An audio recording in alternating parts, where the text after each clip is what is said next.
Hey there, it's the Board Game Bandit, and today I want to talk about Dominion. As many of you already know, I'm a big fan of Dominion, but what you may not know is that I no longer consider it to be my favorite game. One of my goals for this year was to spend more time analyzing the game and just really understanding what it is that changed about it and why I no longer feel the way I do. It's still my number 2 game, which is saying a lot, but to be dethroned from number 1 means it had to have fallen significantly from grace. And that's how I feel about the game, particularly with the introduction of the second edition, which I'm going to be talking about today. The second edition was first released in the fall of 2016, which would put it after Adventures and Empires, 2 expansions I didn't particularly like and never ended up purchasing. I had owned almost everything of Dominion up until that point. The only expansion I don't have is Dark Ages. Even though it's one of my friend's favorite expansions, I just never liked it. I felt it was too complicated, and that it broke some of the written rules of Dominion, like trashed cards should stay trashed. Now all of a sudden that's not true, as well as weakening the idea of what it means to be a card in Dominion. Before I get too far, I want to talk about what I believe to be the identity of Dominion, which is very important. As a software engineer, I believe very strongly that any application that I write needs to have a very strong identity. The more you try to put into something that it's not, the worse it's going to be, and the more it's going to become a logistical nightmare to maintain. And I feel like that was happening for Dominion. Dominion is a pile-based deck builder that has 10 cards, and you're trying to find the best engine with the cards that are in play. Over the course of its history, that idea has been stretched a little bit. In the beginning, there was Cornucopia, which added the prizes with the tournament card. Many people felt like that was kind of game-breaking. I actually found that okay. You don't have to play with tournament if you don't want to. It's only one card, and the prizes don't necessarily guarantee victory. There's plenty of times when I've rushed for them, only to still lose anyway, and I think that's great. It shows that the card isn't necessarily overpowered.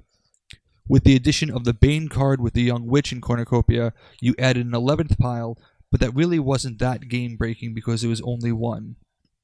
But over the years, more and more nuances started to get added into the game. It no longer felt like the 10-pile ABC card, but at least cards had a sense of what they were. And I want to make this point very clear, that in my opinion, cards have no actual value. And I feel like that idea has been disturbed. Consider the case where you had a hand entirely of villages and nothing else. Even though village is a very powerful card and the key to setting up a proper engine, if you only had villages, no coppers, no estates, nothing else, the villages wouldn't actually do anything because, as I said, cards have no value by themselves. They have no value in a vacuum. Instead, they derive value from others. There are exceptions to this, cards like a market that are a free card that give you a buy and a dollar, but for the most part, cards mean nothing until they're actually played with something else. And what the second edition did is it devalued cards and removed some that many considered to be weak. Now, I don't agree with this personal assessment. Donald Vaccarino is very good about annotating his games. I will include a link to Dominion Strategy where you can read about his various reasons for taking out the cards that were chosen. But I'm going to talk about them at a high level and why I don't agree with what he's saying. He was saying that the cards are weak or dull and that no one is going to miss them. What I'm going to argue, however, is that because cards have no value by themselves, when you remove a card, you begin to remove the value that other cards derived from the cards that were removed in question. And I think that's a problem. Consider a fighting game in video games where you have several established characters. When the sequel to that comes out, like Super Smash Bros. Or the next Street Fighter, you expect to see all the characters that were already created and defined, and maybe a little bit more. If there's a very good reason to remove a character, like that character is too overpowered, then maybe you go ahead and remove them. But it's not very often that you see a culling of sorts where the weakest characters get removed. The staples of Street Fighters have remained unchanged for the longest time. And that's what caught me by surprise about Dominion. That these cards that maybe they're not my favorite, but they are still very situational and can be useful, they were removed anyway. There were 6 cards that were removed from each edition. In the base set, the cards Adventurer, Chancellor, Feast, Spy, Thief, and Woodcutter were all removed, while Intrigue, Coppersmith, Great Hall, Saboteur, Scout, Secret Chamber, and Tribute were all removed. Now, when I first heard about the second edition, I got very nervous because I don't like to see second editions of games because of the problems that creates. It can mean that your stuff is outdated. Hopefully there's not too much new content that makes buyer's remorse a little bit of an issue. Do I go out and do I buy the extra content, even though there were upgrade packs that contained only the new cards? But I was extremely discouraged when I found out that cards are going to be removed, and I was nervous when I was trying to figure out what cards they were going to be, because I didn't want any to be removed. I certainly didn't expect 6, which is roughly 1/4 of the cards, to be replaced. A thought occurred to me as I read the reasoning why the cards were being removed and people's reactions and cheering of the cards that were removed. One of two things was likely possible. Either I am the worst Dominion player that ever existed, or I am possibly the best Dominion player that ever existed, and I'm onto something that no one else is onto. Now, I don't believe I am the best Dominion player. I mean, I like to think that I'm good, but I'm not going to brag or pretend to be the best by any stretch of the imagination, even though I played the game a lot and I win consistently.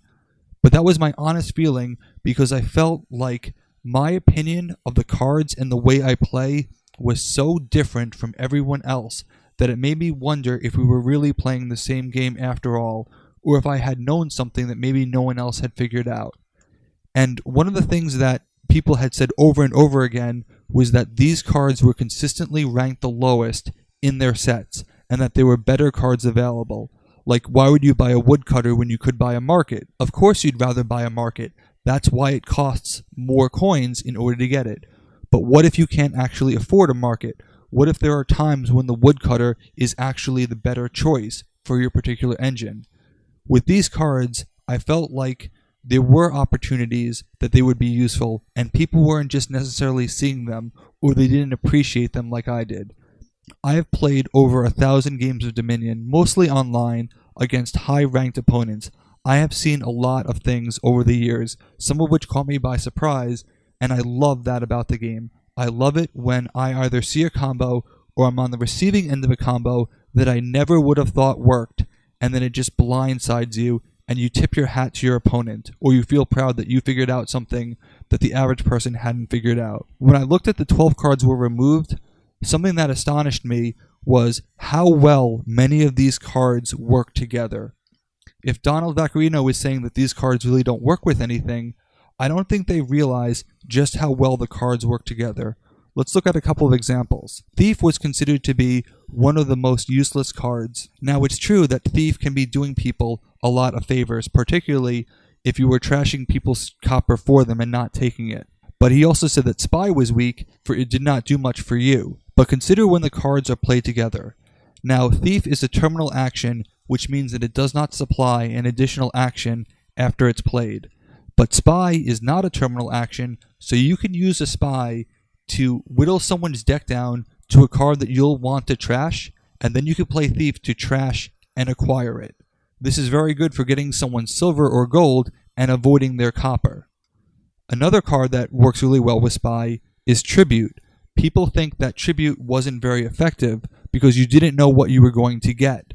I actually really enjoy Tribute, and I like the push your luck element of I really hope that I get an action so that way it's not a terminal action.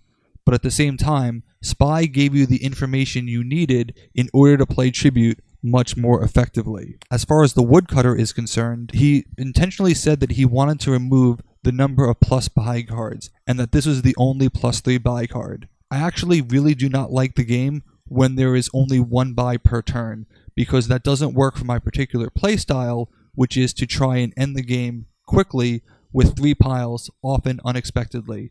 If you make that harder, then it just comes about, alright, I can build this engine that has all this money, but I have nothing to do with it because I only have 1 buy. The woodcutter is not seen as the best terminal action, but there are times when that actually is going to be acceptable. What if you can't afford to get another 5 and you want to get another buy card? It may not be that you want the 5s because you want to target the lower piles in order to make them die faster and end the game. It's also not fair to evaluate a card based on another card that costs more than it. Yes, you can compare it against the other 3s, but there was nothing wrong with this card. It's very straightforward. It gives you 2 coins. It gives you an additional buy. So why are you removing it? Chancellor is a card that stands out because this is one of the best combos I've ever seen played against me, and I did not see it coming. It involves another card that was removed, Coppersmith, and a card that I rarely buy, which is the Counting House. So the Chancellor lets you put your deck into your discard pile, which is very situational and hard to pull off in an effective way. But it does let you gain quick access to any cards that you bought that previous turn, because then they'll be shuffled into your deck. Coppersmith doubles the value of your coppers, doesn't seem that useful on paper. And Counting House puts all the coppers into your hand from your discard pile.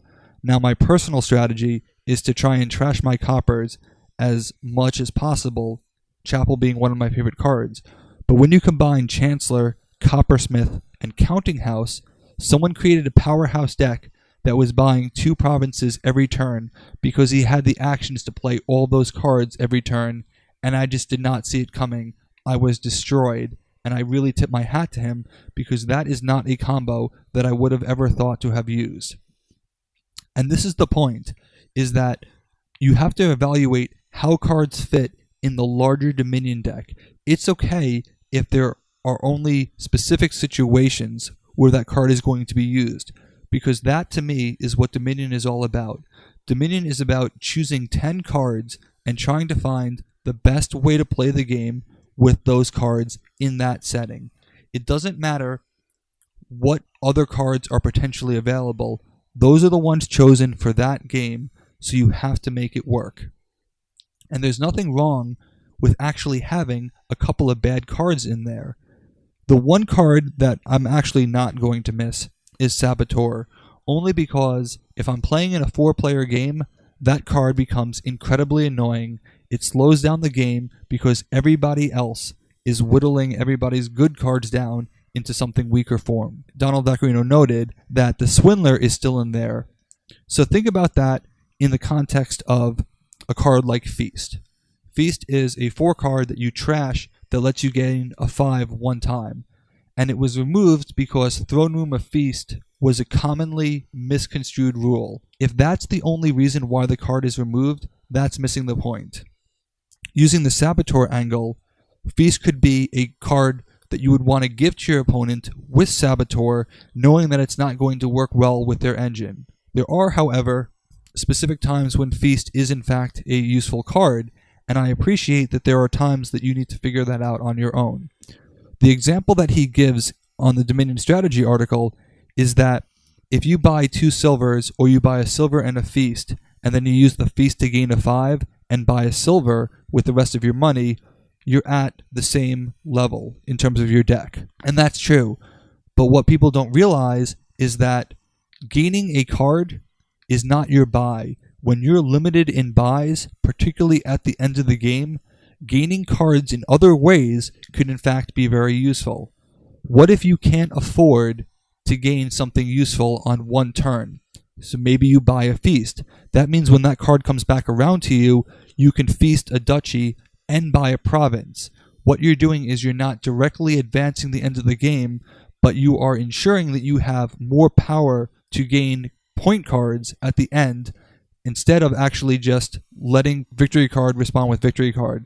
This is a great way to catch your opponents off guard, again when combined with the Throne Room or the King's Court to gain multiple cards for your single feast. The other fact is that there's a difference between gaining and buying a card, because gaining can happen in your actual turn. If you have a card like Watchtower, which lets you put a card on the top of your deck, you can take a feast knowing that you can put it in an advantageous spot, you put it on top of your deck, and then you're able to utilize that. If you were relying solely on buys, that would not be the case. Now, maybe you don't buy a ton of feasts, but I don't think the point of Dominion is to buy 10 of every card. If that were the case, then the 3 piles would be exhausted fairly quickly. I actually think the game gets a little annoying when cards are too overpowered and there are too many free actions. Speaking about the identity of Dominion, and I'm saying this as someone who really enjoys big engine cards, Dominion is a game where what you put in your deck matters. That's one of the problems that I have with Ascension, is that there are too many cards that are free cards, just draw a card. If you draw that, you can play the card to draw a different card. Now, there are times when that's very useful for reasons other than being a simple victory point in your deck, but they're not as common, and you need the right other cards to set that up, and I don't believe that's why that card was included. With Dominion, you only have one action to start, so you better use it wisely. Yes, it's great to play a village or any other card that gives you multiple actions, but the point is, eventually the chain needs to stop, and you would play a terminal action. If every card in the set had a +1 action, then actions became meaningless, because there is no terminal action, and I felt like too many of the cards which attempt to make current cards better, and better is a very subjective word, and I disagree with a lot of the reasoning that was included in that article. Another card I'd like to defend is Great Hall and Scout, because these cards work extremely well together. Scout was replaced with a different card called Patrol, which not only acts like a smithy because it draws 3 cards, it actually costs 5 coins however, it reveals the top 4 cards of your deck, putting the victory and curses into your hand, and then putting the rest on the deck in any order. The difference is that it doesn't have +1 action, and this is where it actually matters, because Scout was a great card to combine with Great Hall, which is a +1 card, +1 action victory point for 3 coins. If you play a Scout, you can pull the Great Halls into your hand and actually play them, whereas you couldn't do that with the Patrol if that was your terminal action. So here I'm saying that the action actually matters, that you can use the Scout as a setup card. Many people say that Scout is a weak card. I've kind of heard that it's a running joke that if you win a game directly because of a Scout, take a picture of the log and send it to people because you're lying about it and it never actually happened. I can personally attest that I have used Scout effectively, particularly in Intrigue, and Great Hall is a very big part of that.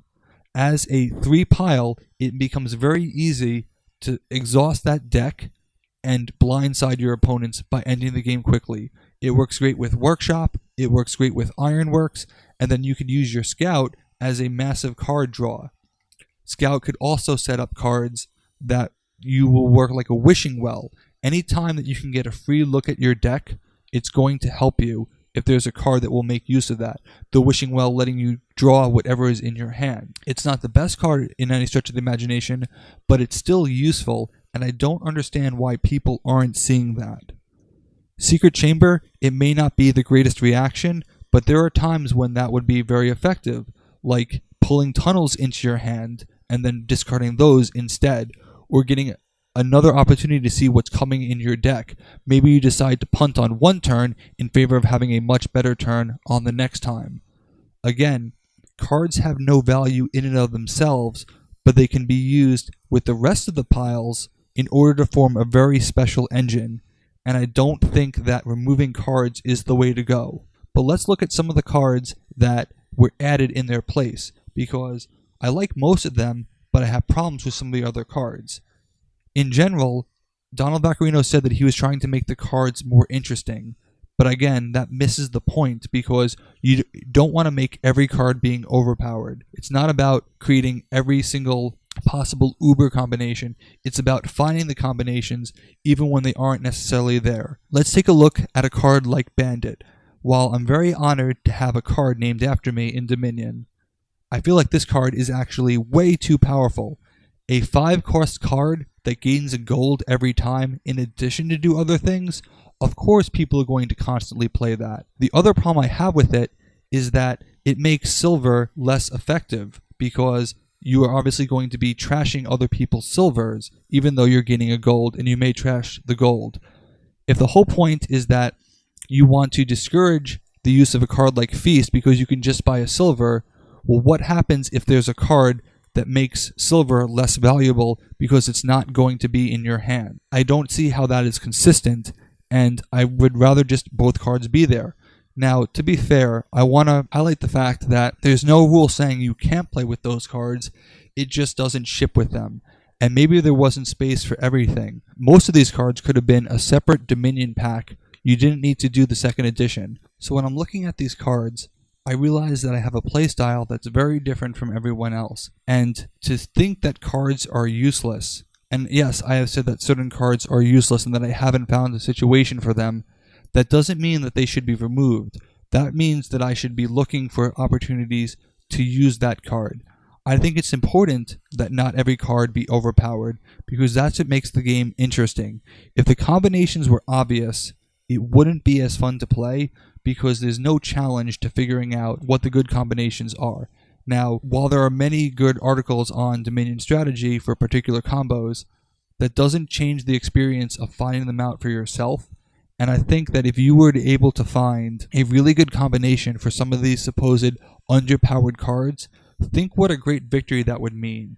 If someone basically judges you for buying a card that they perceive to be weak, only for it to blow in their face when you actually pull off a combo, I think that's great. I might just want to start buying Scout routinely with people just to show that the card can actually work. Adventurer is another card that stands out that I've had a particular combo completely destroy me. People are saying that a Smithy is better because it can draw 3 cards. But again, if Smithy is your terminal action and you draw action, you can't use those cards.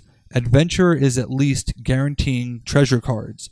And yes, you can buy a gold for 6. That one card only guarantees you 3 treasure, where an adventurer can gain you much more. I remember playing against an opponent who had pulled off a combo with Scheme, Adventurer, and Golem, where he was constantly getting the adventurer to pull 2 platinums into his hand and buy a province pretty much every turn.